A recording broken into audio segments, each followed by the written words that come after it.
皆さんこんにちは。ナロー系作品を読んでいて、ふと気になったことがあります。店舗経営だとか国家運営だとかっていう作品がありますが、その作者たちの中でガチで商売をやったことのある人っているんでしょうか？商人になるぞという展開だけは用意しておいて、その後のお話がおざなりというか適当なあしらいになっていると思うんですよ。ナロー界隈で商人になるっていう物語が一時期流行ったりしたんでしょうか？すごい雑な描写でなんかモヤモヤしてしまうメイドのリコです。そんなにたくさん見ているわけではないんですが、今まで誰一人として税金を払ってる人を見たことがないんですよね。お店経営するんだから税金は必ず払わないとダメだと思うんですよね。そんなシーン必要ありませんか？そうですよね。邪魔ですよね。言っててなんですが、私もいらないと思います。いらないですが、そういうことは普通考え、誰かに聞いたりしますよね。経営するというのが主題だったら、その描写はあって当然なんじゃないのかなって思います。描写していないだけで、きちんと税金を払っていますよね。主人公たちは、お店を開く、お金をたくさん稼げました。やったー。で終わってるような気がしてならないです。具体的にこの商品はどうこうとか、今のトレンドはなんだっていうお話って聞いたことないんですよ。今回の作品はお劣な主人公が商人に偽装するだけのようですので、本格的な経営はしないと思うので、少し関係のないお話かもしれませんね。それでは今回レビューする作品はこちらです。クラスごと集団転移しましたが、一番強い俺は最弱の商人に偽装中です。作者は荒井空馬様です。それではあらすじを言った後に感想を述べていこうと思います。これよりネタバレを含みますので、嫌な方はチャンネル登録をしてからブラウザバックをしてくださいね。いいですか？始めますよ。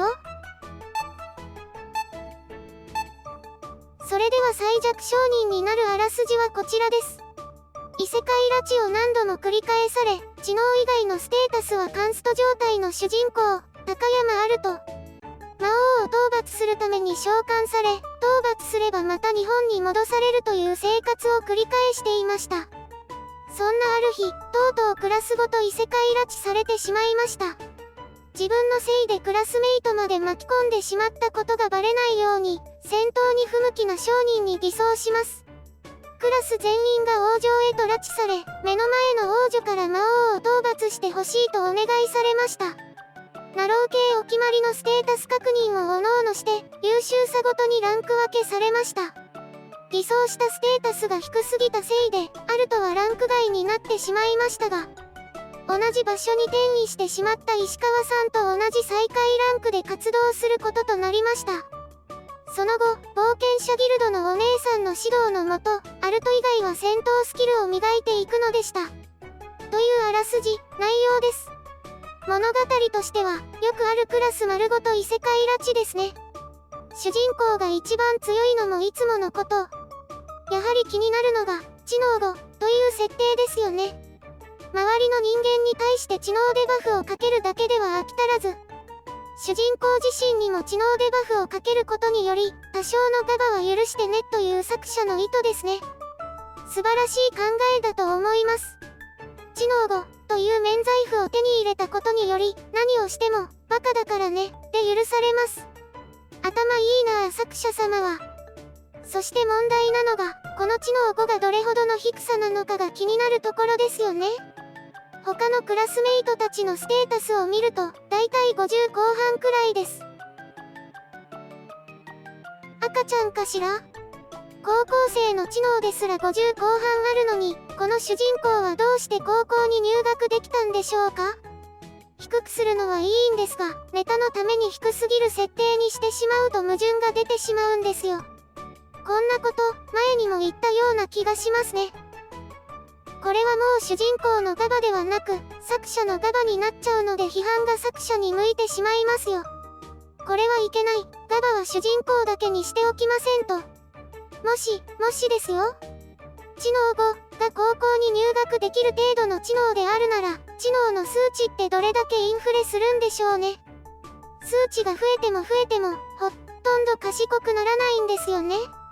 そう考えると、他のステータスの数値も実はそんなにすごくないんじゃないと疑いたくなってきますね。